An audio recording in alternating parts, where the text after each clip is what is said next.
Brakati Yahweh, Brakati Yahweh, Brakati Yahweh, Brakati Yahweh, Brakati Yahweh, Brakati Yahweh, Bashim Yahweh, Bahashim Rachakodash. That belongs to the apostles and the elders of Great Millstone True Well. Salutations to the hopefully elect out there, you Akim to Sadakim, that do this thing in the utmost truth and sincerity. On the pre-Shabbat, this week's topic is going to be entitled, The Nations Have Drunk That Wine, the Nations Are Mad. Okay, this is several different scriptures I've mentioned that, in the book of Habakkuk and the book of Revelations. I'm going to start with the book of Habakkuk though. This book of Habakkuk chapter 2 verse 4 says, Behold, his soul which is lifted up, behold, his soul which is lifted up is not upright in him.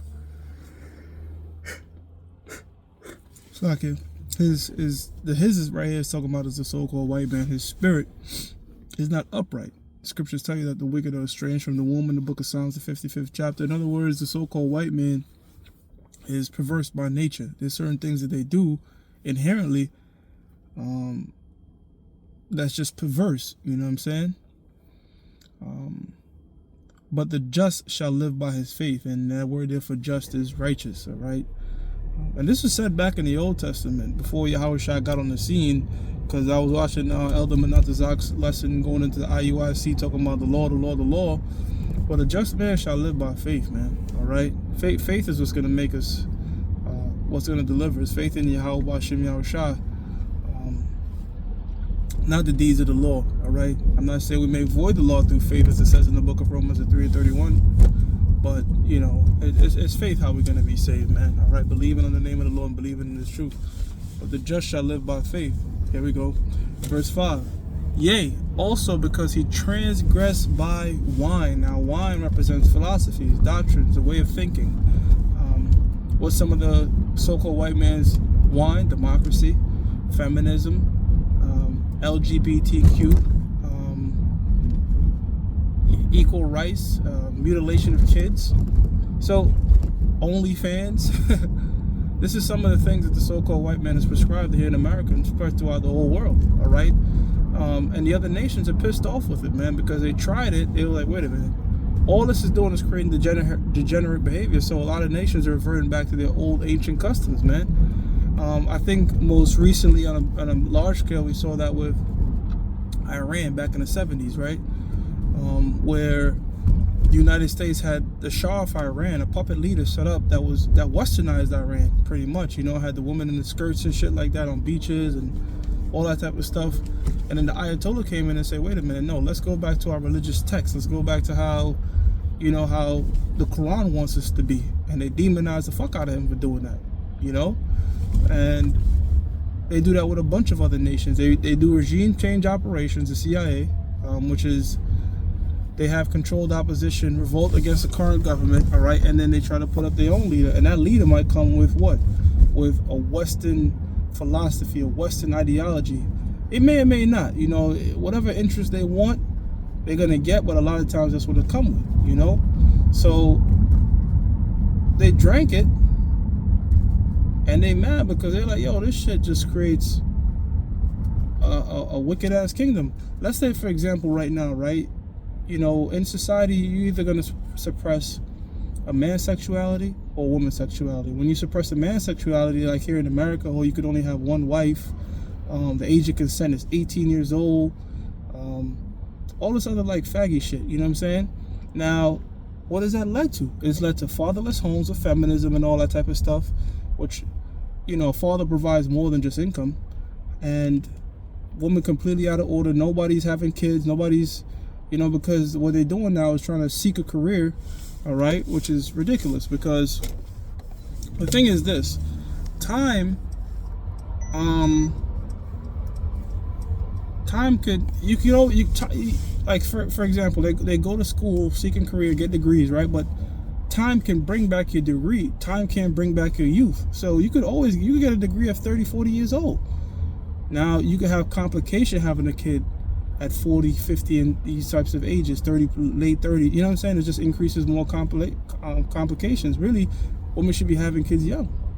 You see? So there's certain things that are frowned upon here in the West that the nations are looking at and looking back in the mirror like, yo, y'all should self-reflect, because look at the stuff that you're upholding. You know? And by the way, when I say the age of consent, you know, here in America it's 18, follow that. I'm never telling nobody to not follow that, okay? Follow that. They had that song Guilty Conscience with Eminem. That's kind of low-key why I was inspired by this listen, because when you watch that listen to the song Guilty Conscience with Dr. Dre and Eminem, it's supposed to be like the good angel and the bad angel. Dr. Dre is supposed to be like the good angel, what to do, and then Eminem's supposed to be like the demonic angel. But there's certain situations where it's like, yo, he's telling him the right shit according to the scriptures. Like, the dude walked in, bust down the door, caught his wife in bed with another man, and Eminem's like, yo, blow this nigga brains out. Now, really, yes, according to the scriptures, that's right, but not everything that is lawful is expedient, all right? Also, you know, the chick was like 15 years old, and Doc was like, oh, she's only 15 years old. I mean, I was like, well, she got a bush, right? So, it's like, again, not expedient to do either of those things, but according to the scriptures, that was done in ancient times. You know, that's what was done in ancient times. Again, I'm not saying anybody in society should go ahead and do that. Same way I'm not telling anybody in society to go ahead and put a homosexual to death. You know what I'm saying? I'm just saying, according to the scriptures and our practices, what they demonized was what the Lord sees as right, you know? And what's made right in the society is what the Lord sees as wicked. Of course, the scriptures say what? The turning of your things upside down shall be esteemed as a potter's clay. So everything has been flipped. We're like living in the twilight zone. A fucking nightmare, really. You know, when you come in the truth, you like wake up like, holy shit, I'm in a nightmare. You know? It says, yea, also because he transgressed by wine, he is a proud man, neither keepeth at home. Right. So so-called white man cannot stay where the fuck he's at, man. You know, they have over 1,000 different bases. America has like way over, like maybe like 1,500 now bases scattered all throughout the whole world. Why? Because he can't keep his ass at home. And this is the same shit he did as the Romans. This is the same shit he did as the Greeks. And that's why the scriptures tell you there's no new under the sun. Hellenization is no different than westernization, okay? Hellen, by the way, is how you say Greek in Greek, all right? They won't call themselves Greek. They'll call themselves Hellen, all right? Hellenins and all this stuff. So the Hellenization of the world is the same shit as the westernization of the world, spreading their philosophy, their way of thinking. And of course, you're going to have some people of the other nations adopt it, but you're going to have people that are rooted into their culture that's going to hate it. Just like back then, just like now. See what I'm saying?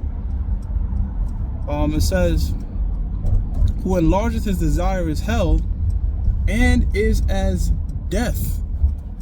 Right, so that's another thing too, man. The so-called white man is going to spread a lot of death when he comes in, you know? He's going to try to put you here, we got this cure for this disease, that disease, how to treat it. Sorry, not no cures, how to treat it. Because there ain't no money in cures, there's only money in treatment, man. It says, I cannot be satisfied, right? So he's not content with it. This man has to have everything. Why do you think they're so heavy on the chip? They got all the money in the world, they got everything in the world, but they need your soul. They need power over you. They need to be able to turn your switch off and turn your switch off. Turn your chip on and turn your chip off, to say, look, I control this soul right here walking. Like you would turn off a phone or some shit. And is as death and cannot be satisfied, but gathered unto him all nations and heapeth unto him all people. You see, so that's what's happening. And I had mentioned the one in Revelations, the 14th chapter, Revelations 14 and 8 says, and there followed another angel saying, Babylon is fallen, the great city.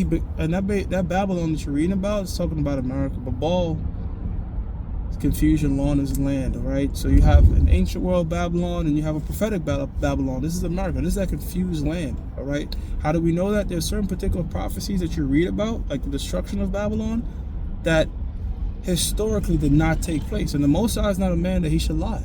So if Babylon was utterly destroyed, but the scriptures are saying time and time again, Babylon will be utterly destroyed, what Babylon is it talking about? It's talking about America.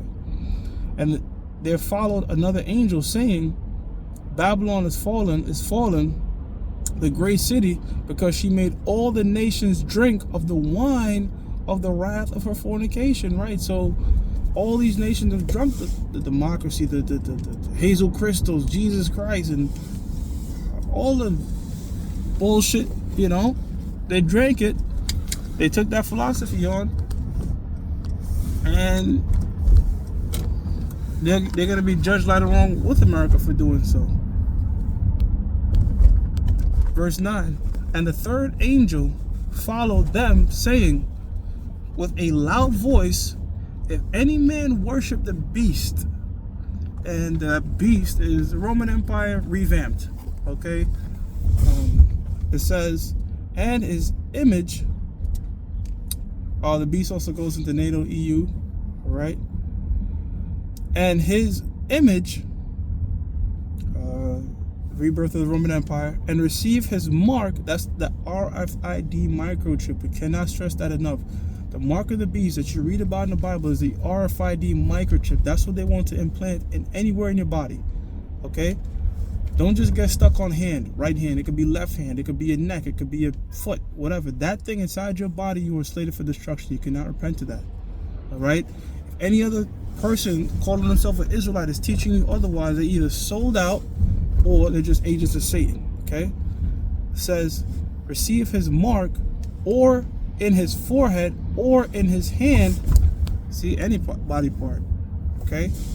The same shall drink of the wine of the wrath of the Most High. And they'll tell you, oh, right hand and forehead represents sin. You see, when you put your hand forward, your forehead is the thought, your right hand represents the action. That is complete bullshit, all right? Because the scriptures talk about buy or selling, okay? Can't be sin. That means we all have the mark, okay? That means none of us will be saved. We'll all be in that lake of fire. We will all be drinking the wrath of the Most High's indignation if it was sin. So it's not sin, okay? It's not a philosophy. This is something physical. This is something that has to do with transactions. It's RFID microchip. That's what it is. The same shall drink of the wine of the wrath of the Most High, which is poured out without mixture into the cup of his indignation. Fire, man. All right, you're not going to be on the chariots and you took the chip. That's just not going to happen, all right?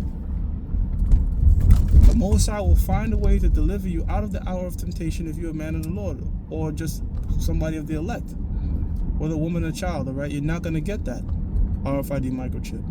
It says, without mixture into the cup of his indignation, and he shall be tormented with fire and brimstone in the presence of the holy angels and in the presence of the Lamb. So there's a repercussion for taking that chip, man. Okay, should be taking death before taking the chip. All right, jumping back on topic. This is the book of Isaiah, chapter 47, verse 1. Come down and sit in the dust, O virgin daughter of Babylon. Here we go again. That daughter of Babylon. Babylon. It's America. The daughter of Babylon is America. Sit on the ground. There is no throne, O daughter of the Chaldeans, for thou no more shall be called tender and delicate. Now I want you to visually picture a woman sitting on a throne. Okay, she's sitting on a throne, and now she's being told to come off that throne and sit down in the dust. Okay, so that's being very humbled. Why is that? Because America was that great during the Industrial Revolution was peak. Okay, everything afterward, yes, America is still the golden city. There's still tons of opportunity here, but you know, the Industrial Revolution was peak, man. It says, take the millstone and grind mill. So you're being sit on the throne, not a grinding mill, which means you went from the highest in society to the lowest. That's how come when you read the book of Exodus, it says that the Lord is going to judge even the firstborn of Pharaoh to the woman or the lady behind the mill. So the highest in the society, just below Pharaoh, to the lowest, grinding mill. So that's what America has been. The lady on the throne, and now you grind a millstone, man. You see? Throw it down. And grind mill, uncover thy locks. So take off your nice covering. Make bare the leg, uncover the thigh, pass over the river. Now, that's you being naked. Everybody seeing your shame. And if a woman was passing over a river could see up her skirts. Now, I have the precept, but for the sake of time, I'm only going to quote it. Revelation 17 and 15 says, the river which thou sawest represents nation, people, tongues. Okay, so these nations, again, looking at America, after drinking that wine, after seeing her secrets, they're saying, well, fuck America, man. All right? Thy nakedness shall be uncovered, yea, thy shame shall be seen. I will take vengeance, and I will not meet thee as a man. That's Yahweh Shai coming back. He's not going to come back on a donkey, or he's not going to come back lowly. He's going to come back in his power. Okay? Fuck shit up, man.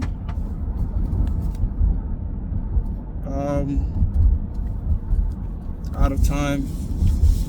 Had a couple more precepts. I had so you brothers could read this on your own.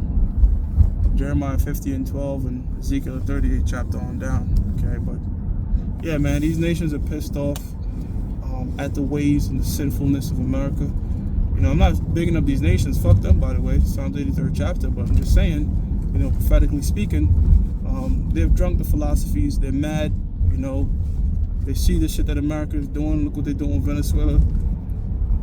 Not just Venezuela, but many other nations coming in and taking over and dictating how your shit should be run. And they're going to unify, man, with Russia leading the charge and drop bombs on this bitch. So with that, I'm going to give all praises to Yahweh, Ba'ashem Yahweh Shah, Ba'ashem Rachak. Double honors to the apostles and the elders of Great Millstone, True Well. Salutations to the hopeful elect out there, you Akim to Sadakim, that do this thing in the utmost truth and sincerity. Shalom.